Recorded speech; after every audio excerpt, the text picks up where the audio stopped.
You're listening to Why Germany podcast, the best place for relocation stories and expert tips, sponsored by Over the Offek, relocation agency to Germany, with your host, Eden Levine. Hello, everyone. My name is Eden Levine, and with me is the lovely Eszter Boros. Did I say it correctly? Almost. Yes. Teach me. Yeah. So in Hungarian, the S is pronounced as like SH, so it's Boros, not Boros. Okay. Yes. Eszter Boros. Thank you so much for joining me and also teaching me how to say it correctly. And we are going to start, as always, with the question, why Germany? All right. Hi, everyone from my side as well. It's great to be here and to share my story with you. Why Germany? It was actually a very random decision. At the time, more than 11 years ago, two of my closest friends from university lived in Berlin, and I decided to come for a few months to check out what life in Berlin is about. And fast forward 11 years, I'm still here. So yeah. Wow, random decision. We're going to dig into that. I really am interested to see where this comes from. But how about you take us way back and start the process of how did you get into that and where does it come from?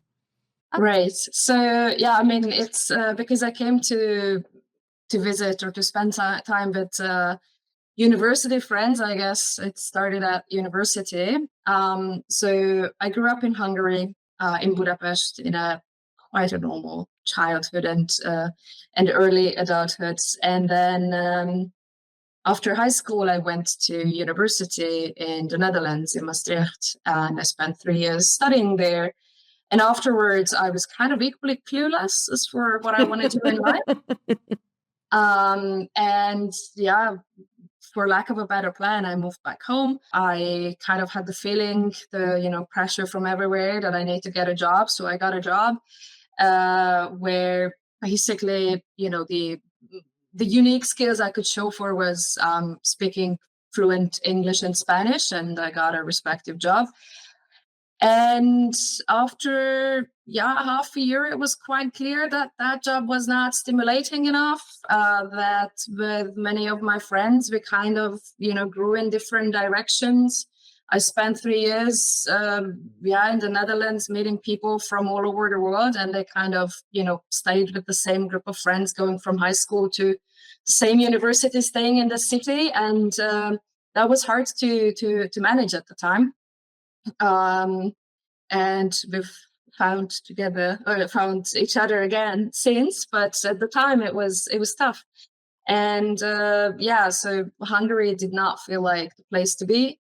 I needed something more diverse, something more stimulating, and something where I could, speak the same language with my close friends. And that's how, without really a plan, just with a suitcase and the backpack and with very basic German, I took a bus to come to Berlin. A bus? Wow. A bus. Yeah. Overnight bus. How long was that? 11 hours. It's not too bad. It's a good night. Well, we have different standards than too bad can be, probably. But wow. So I imagine because you were already visiting in the Netherlands before, you said 3 years. So you probably had a network of friends more than just in Berlin. What was attractive about Berlin that drew you there? I mean, it was in the first place really like the two close friends. I did have friends elsewhere, but from my university, dozens of people come to Berlin. Oh, so it was, I think at the graduation, like there was this rhetoric question, but wasn't that rhetoric? Like, how many people are planning to go to Berlin? And I think it was easily a third of the graduates. Wow, really? Yeah, not everyone ended up here, but many did. And so what is the magic that's in Berlin? What's in there?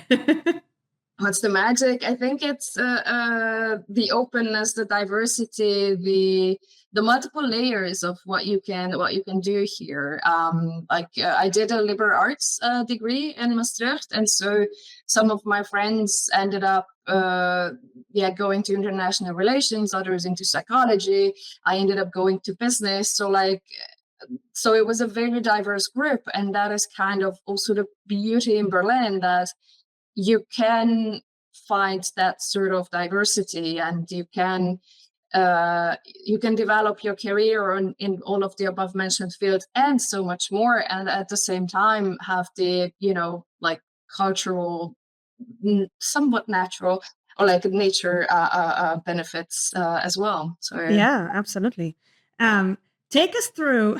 I really imagined how you told the story, like those Netflix animation movies that have like this voice in the background explaining the story, and seeing you like getting off the bus with a suitcase. Tell us what happened there. Like, how was the feeling there? Like, what happened? Where did you find yourself? I remember then going to my friend's place, and my plan was in the first month to crash on people's couches and or like on the floor, on a mattress, etc. But I mean, all I remember was the excitement, right? And partially to see my friend again and catch up. And I also remember, I mean, that was 2012, right? So life was a little different then. Yeah. And looking for jobs was also a little different, because I think I had savings for about a month. Like, having worked in Hungary for a year. Okay, granted, I could save because I was in my parents' place, so maybe it was 3 months budget, but but that meant that I need to find, like, I'm either crashing on friends' couches or I need to find some very cheap room. And then like first day I was like, all right, I'm gonna look into that, like, job situation. And then I think it was a magazine, like, with job postings, and they were wow. Yes. It did exist, but yeah. But I did not have a smartphone at the time either, right? So like it was really like, okay, let me just like flip through this magazine, and I'm like, oh no, there's this like part-time job. What is it about? Like, it sounds kind of fun. Like, the few words I could understand, because I could understand every third word. She was like, Eszter, that actually means like cleaning up of snow off the pavement. Like, I'm not sure that's what you wanted to. Oh. I'm like, yeah, good point. Yeah, but I was kind of like, whatever comes my way, I'll see where it takes me. So that was a lot of that openness, and a lot of that, all right, come Berlin, show me what you've got. So did you take this job? I did not take it. You did not take it. And I'm trying to imagine, like, 11 years ago, or she said 2012, so it's already 12 years ago. Yeah. Almost 12 years ago, yeah. Sure. So that, I can imagine how Germany, or like how Berlin was like really, really different than where we know her to be now. Yeah. And what do you remember seeing when it comes to like the development of the city? How do you experience that? So the first place where I stayed at my friend's was in Neukölln, and I also ended up finding a place in Neukölln. And for those who know, like, Kiez it's still inside the ring, but it's not Schillerkiez, but it's still like a 5 to 10 minute walk away from Tempelhoferfeld. So like traditionally that area was, the lower economic classes and poor people living there, and people with immigration background, etc. And now it's like one of the most wanted, most hipster places. And I could see that development in those 10 years for sure. Yeah. In the amount of cafes, or like, I remember like there was the the Turkish bakery with like the 50 cent or 70 cent coffee from the coffee automat. Oh my right? gosh. And now it's like, the €4 flat white with oat milk and and that's in like even less than 10 years, right? So that has definitely happened. Right. When we spoke before, you mentioned the term the German dream. Tell us what did you mean by that? The German dream? Well, the German dream only came true like, I don't know, like 5-6 years later. I mean, so to complete that story, I came here for a few months to learn German, hang out with my friends, and I actually had plans to move back to the Netherlands and continue my studies there. So I had applied, I got accepted, I deferred my offer. So I thought, I'm here from October to summer, and then I move to the Netherlands, and I continue with my master's in marketing at the in Rotterdam. And then life just kind of happened. Yeah. I started. I got my first job where I ended up staying for almost 2 years. I enrolled at university. By then, I kind of improved my German well enough that I could. I felt confident speaking German as well, and so so the first sort of proper job I got in Berlin, or the one that stuck, was working in an Irish pub, and I loved it. I worked there for, like I said, 1.5 years. Wow. And as a waitress or bartender? As a bartender, exactly. Bartender, okay. Wow. Yeah, bartender, waitress, everything you can. Yes, the answer is yes. Yeah. And it was a wonderful place. It was outside the ring, so like by Berlin standards, like people don't go there. But no, it was in Wilmersdorf, which is again like not where a lot of expats and not where a lot of young people go. But it was a great community, and we had a lot of regular customers. And 2 of these customers who, like they kind of saw my development from the initial, I'm just, putting sentences together to like actually having a nice conversation with them in German. And at one point, like we hadn't seen each other for a while, and then they came around again. And they're like, yeah, so Eszter, like, how are your studies going? I'm like, I'm looking for an internship. And then they were like, we actually have an opening. So why don't we tell us more about what we do? And you come to the office. And 1 month later, I was sitting in that office. Wow. And with the internship for half a year. Then, they liked what I did. I liked working with them. So that internship transitioned into like a werkstudent, so like a student position, until I graduated from university 2 years later. And that's kind of where, like I got my master's degree, and they offered me a job, and I obviously said yes. It was a full-time position, working with German engineers in a nice office with desks where you can adjust the height, the number. It was an unlimited contract. It was good benefits. And that's kind of, in a way, that was the German dream, to have the unlimited contract in Germany. There you have it, the definition of the German dream. The unlimited contract. Yeah. I would give just a slight note for those who don't know. In Germany, it's very common to offer an unlimited contract, which is basically saying there is a time where they kind of test the ground. Also, you test the ground to see if you like it. And that is the time where you can quite easily be laid off and also leave. But after that period of time, if you're offered an unlimited contract, you're kind of very, very hard to let go of. So That is also why it's for a lot of people a dream to get this unlimited contract, because it's kind of like the stamp of security when it comes to an employment, right? So Exactly. I understand completely. Yeah. And that was also like, so it was German engineers, but like I was the only non-German on the team at that point.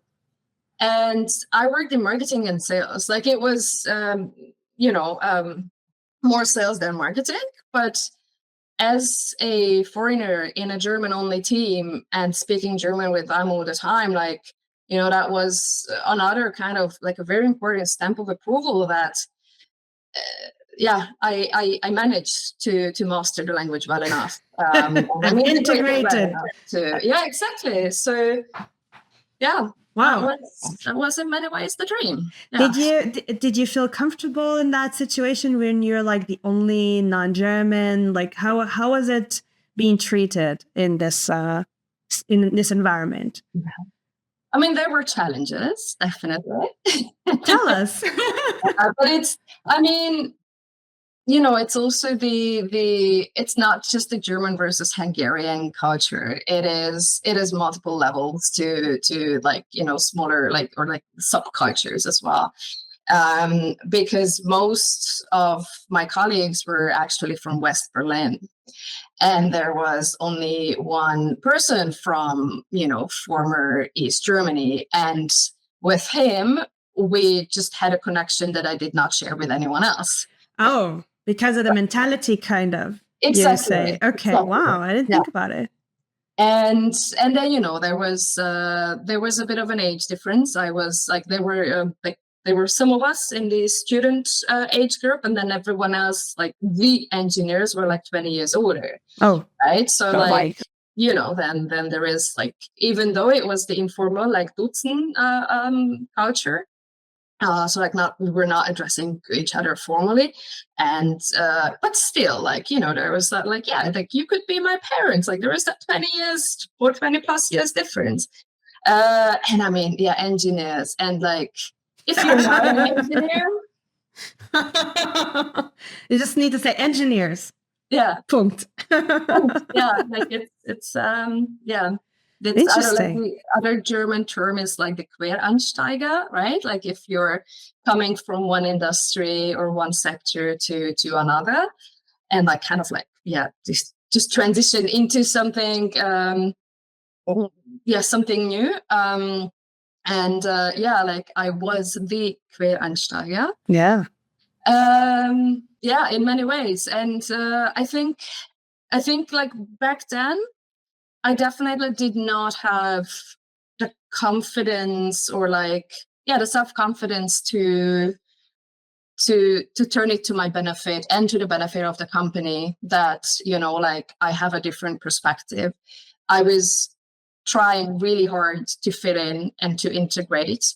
And eventually I understood, like, it's just never going to happen. Like I can't make up for 20 years of upbringing in a completely different context. Right. And I also don't have to, like, I'm kind of integrated enough that, like, I learned your language, I understand your rules, I understand your jokes, Wow. But then, most of the time.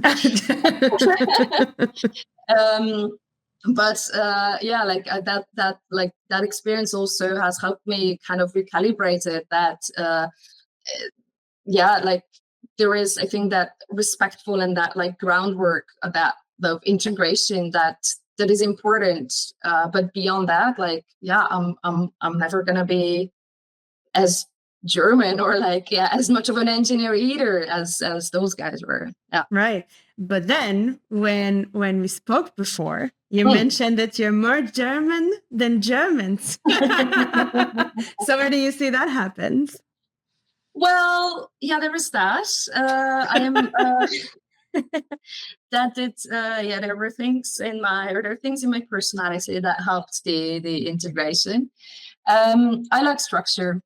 I like things when, like, I like organized, punctual, setups. I abide by rules. So that is an aspect of being like the stereotypical German characteristics, and I tick all those boxes. So in that sense, yes, definitely, I am German. I think it's really cool to see those who has been here for a while now.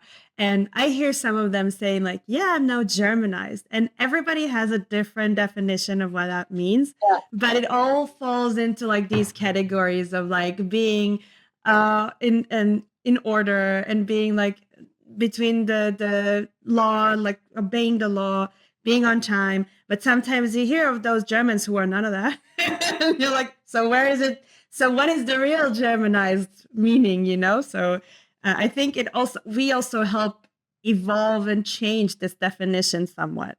So that's quite interesting to see that it's still happening, I guess. Are you considering relocation to Germany? Visit us now at www.overtheoffic.com and schedule a call with us right now.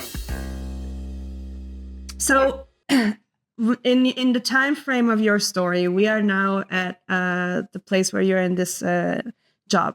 Tell us what happened since. Yeah, that was 2017. So that's It's been a while. It's been a while. I reached, I think it was May of 2017, where I kind of, reached that German dream. And I remember very clearly. I was sitting in that job for 2 weeks and in the office, and then, like everyone from my family also congratulated me. And I remember my aunt calling me and she was like, Eszter, congratulations, like the next 40 years of your life just started now. And I was like, You're like I love you guys and everything, but I can't imagine, coming to the same office, doing the 9 to 5, doing the same tasks for, like not even 2 years, let alone 40, right? Oh my gosh. Yeah, and then I started thinking, and like,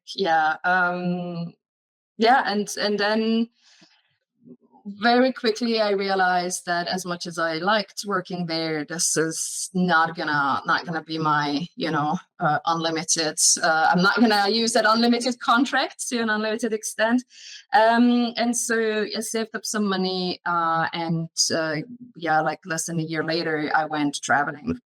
And that was, that's like this, I don't know, bucket list, or like this travel dream that I did not have 10 years ago, or leaving Hungary at the age of 19 and so on. I did not have that dream of, let's take a backpack and travel the world. That was just not in the cards. But by then, through my experience in the Netherlands and Berlin, I was like, oh, actually, it is possible. And with my income at the time, I was like, actually, I can save up that money. And so I went for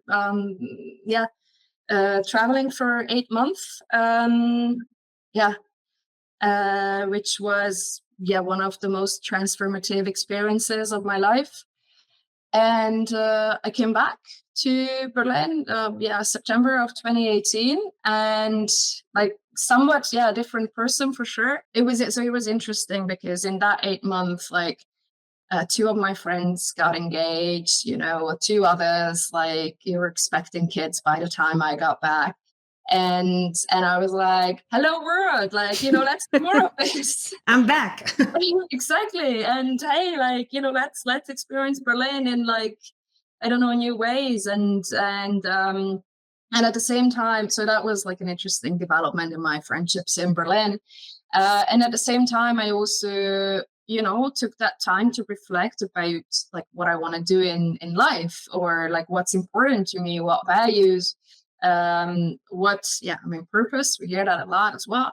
But instead of, following that German dream, or kind of like the dream that I grew up with, like what my parents and my entire environment was kind of telling me, like, this is what you should do. Like, what is it, what I actually want to do?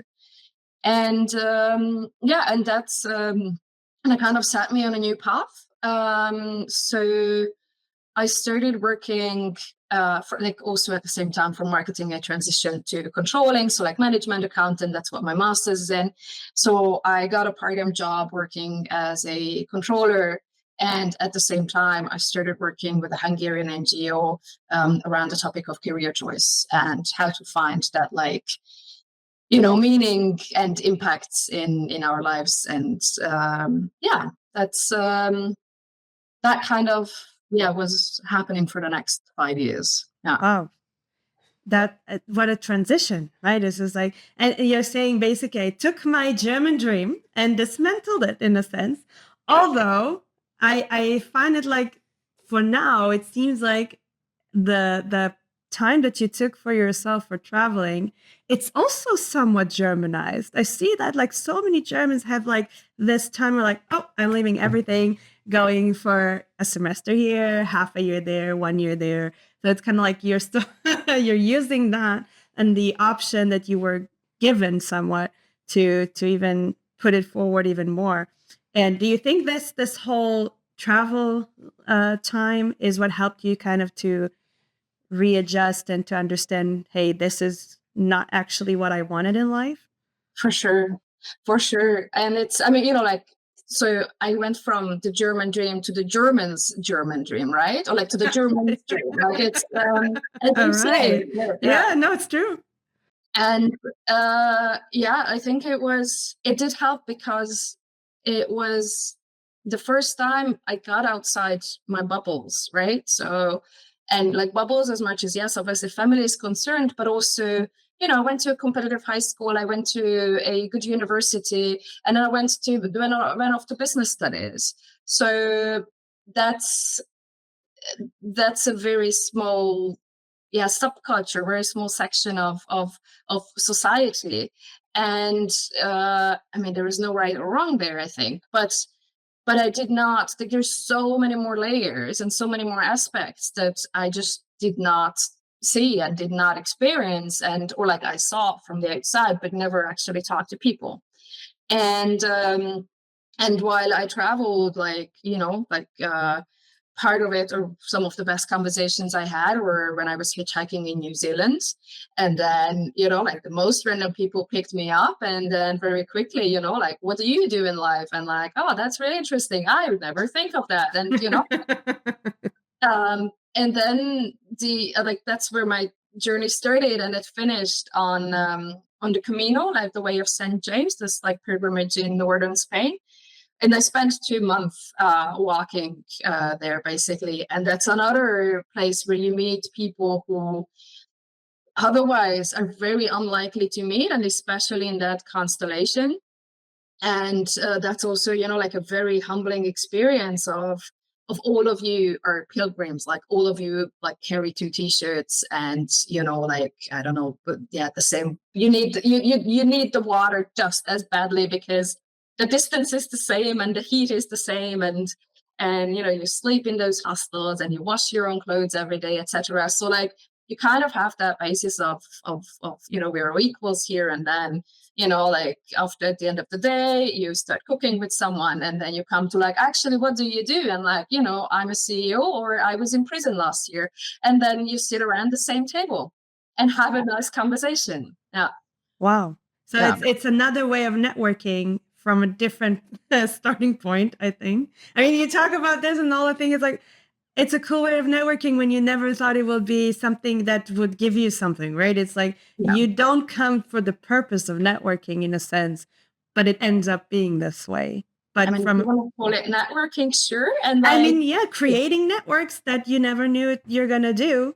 And well, this is because for me, networking is hearing other people's stories. It's not, hey, here's my business card. That's what I do. Okay. So I think we need to redefine the word networking as well in our culture, but this is a different story.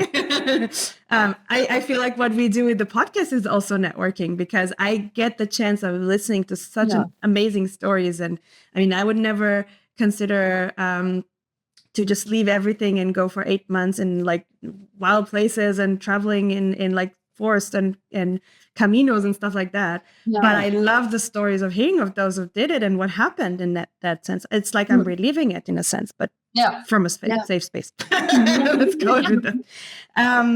And when you came back, you said that you started working in that NGO. Tell us about that. So it was, and okay, actually, let's say, let me prove that there was a true, like the traditional meaning of networking aspect to the Camino as well.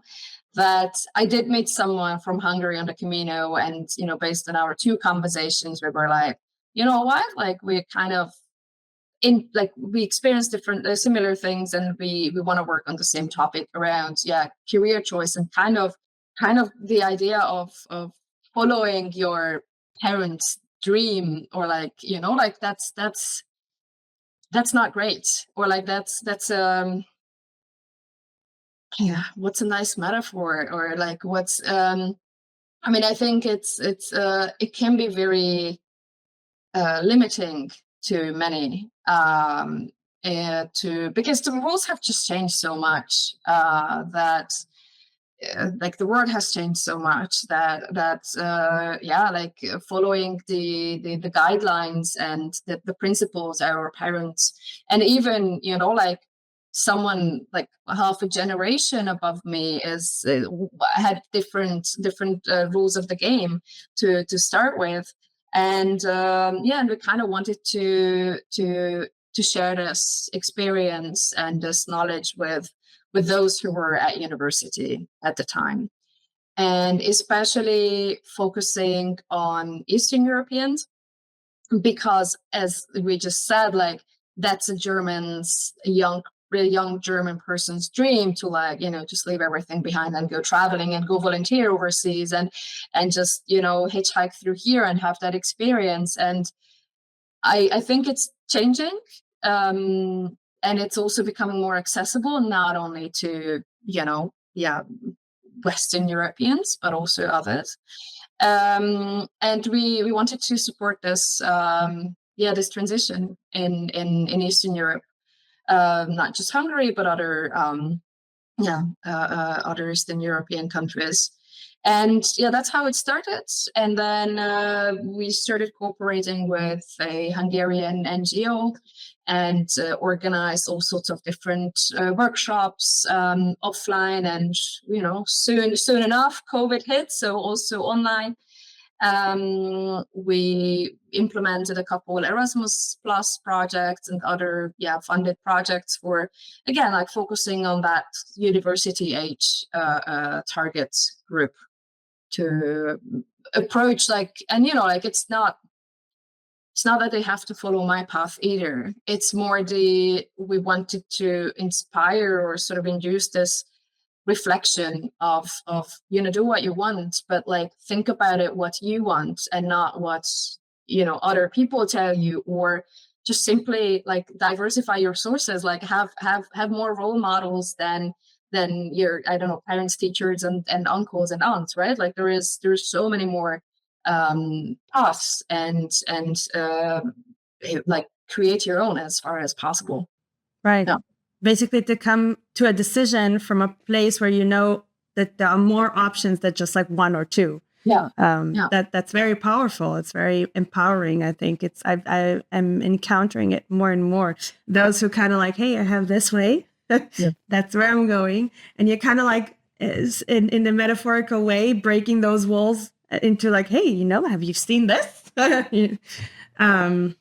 And this also helped you with opening your own business, correct? Correct, exactly. So I had this like double life for about 5 years, where I worked part-time as a controller, and then I did this this initiative under Careers in the Common Good is the name of the initiative, run under the NGO, and I loved doing both. But it just became too much. Like I had, through the initiative, I worked in that, I built up a network, I had ideas, I was implementing workshops, etc. And there was a team, but I was still like the lead person of that initiative. And at the same time, as a part-time controller, that's also quite a responsible position, because I was always working with smaller companies. So like I was the only person to deal with the money at the company. Besides the CEO, but they didn't do the hands-on.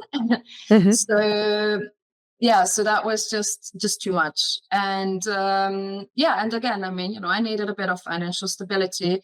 I needed my own life and the environment to be ready for my leap. And last year I indeed started on the path of solopreneurship as a career counselor and trainer. Wow. And that is, I see that like you connected a lot more to like this changing your career and paths decision and point of view. And you mentioned also you're helping with relocation perspectives and expats and so on. Tell us how it went so far. What have you seen or noticed? Right. So yeah, I like with career counseling, I focus on transitions. And I mean, yes, there have been a lot of big transitions in my life as well. But one of the main transition processes is people coming from abroad to Germany. And then there are different types of challenges also depending on where the person comes from. Like, is it their first time abroad? Depending on their level of German, their level of expertise in their field, if they're coming alone, family, etc. Right? So like, it is obviously always easier to move as a young person than when you have a more established life somewhere else.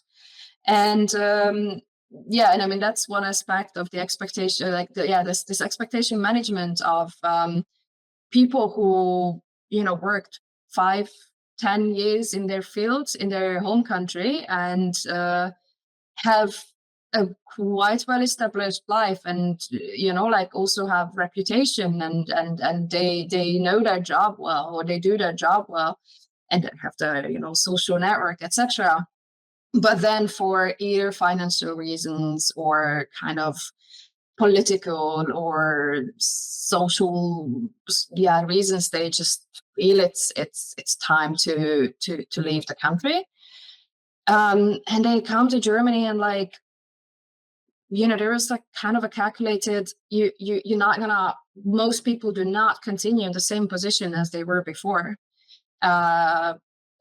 If nothing else, it's often the lack of the language skills, but also just the lack of knowing the system, not networking the way. We're networking, but from when you're not here, it's harder to activate and build a network that can help you into better positions, and not understanding, maybe they got a salary that's significantly higher than what they had, but it's still on the lower end of the German markets, right? So there's a lot of things where that are kind of with the practical aspects of it, and there's obviously the emotional aspect of this transition. Yes, expectation management. Yes, Germany is. We have this impression, or this idea is that Germany, or at least that's how I grew up in Hungary, is Germany is run by engineers, and everything works and everything is efficient and punctual and in order. And in order. And then you come here and I mean, you have to pay by cash, almost in so many places. They do not accept the card payment. The Deutsche Bahn is always late, and then bureaucracy is you have to print out that paper form, seriously, which they will scan and then they will fax, and I mean, so there is definitely that culture shock of you come to the better life, and a bit of that, I don't know, the German dream, or that dream country, and that's not what it is. Right. And then obviously, like as any transition, like you find yourself in a whole new situation, and we underestimate the social connections we have. Yeah, absolutely. I think this is the reoccurring theme of my podcast. We're talking always about find your community, create your network, create your important connections that will help you in a time of need, and there will be a time of need. This is like, there's no way around it. Absolutely. So tell the audience, how can they find you and what you can help them with? Right. So they can find me on the most important channels. So I have a website. That's my name, so eszterboros.eu. But they can also find me on Instagram and LinkedIn. And I can help them with transition processes, not only the kind of this integration to Germany, but also transitioning from one sector or one career to another, or transitioning from work to a career break, and from that career break back to work. And it's, there it's not just like, go and travel for half a year and it's gonna be, for that you don't need me, but there is like more intentional ways to go about it, to integrate it into your path. And or like transitioning from university to work as well. So these are the main transition processes I work with. And what I'm very happy to offer to the listeners of this podcast is a 1 hour consultation or counseling session, which they can also find on my website under the booking one-on-one sessions. And they just they can select that they came through the podcast, and then I will very happily chat about their challenges and advice. Yeah. Take advantage of this amazing call, because you just heard how transition can be so powerful, but it sometimes can be very, very hard. And I know a lot of people that transition can be the most wonderful thing that happened to them. And for others, it can be hell on earth. So this is a way for you to understand how to make changes, because we all have changes, even if we want to, or even if we don't. And having tools for, to learn how to get those changes done in the way that you want them to happen, that is very powerful. So Eszter, I want to thank you so much for joining the podcast. It was wonderful. Yeah. And we hope that all the audience are coming to that one free call that from the website. And you can also find every social media and the website links on the podcast episode description. So thank you so much, and I'll see you the next time.